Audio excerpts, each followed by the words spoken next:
Hello everyone, how are you doing? This is MD Tech here with another quick tutorial. In today's tutorial, I'm going to show you guys how to resolve if the PCI Serial Port Driver is not installing properly on your Windows 10 or Windows 11 computer. So I imagine this could definitely be a frustrating issue, and in today's tutorial, I'm going to show you guys how to hopefully resolve it without too much of a hassle. And without further ado, let's go ahead and jump straight into it. So first thing we're going to do is open up the search menu and type in CMD. Best match will come back with command prompt. Go ahead and right click on that and select run as administrator. If you receive a user account control prompt, select yes. And now in the description of the video, I'm going to have a few different commands. Go ahead and copy the first one. So go ahead and copy that and then go up to the top bar of the command prompt window here. Right click on it, select edit, and then paste it in. You can minimize or close out of the command prompt window at this point. And troubleshoot and help prevent computer problems. Go ahead and select next.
Okay, so once that's done, go ahead and close out of here and then open back up the command prompt if you closed out of it. I just minimized it as you could see, and go ahead and paste in the second command. So right click on the top bar, select edit, and then paste it in, hit enter.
Okay, so once that's done, go ahead and copy and paste the third and final command I'm going to have in the description of the video.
Okay, so once it's done, go ahead and close out of here and restart your computer.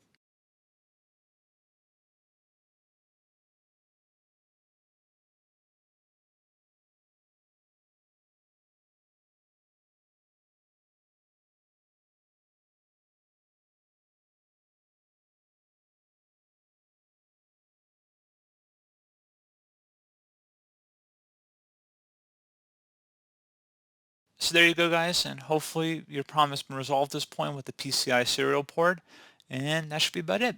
So as always, thank you for watching this brief tutorial. Do hope I was able to help you out, and I do look forward to catching you all in the next tutorial. Goodbye.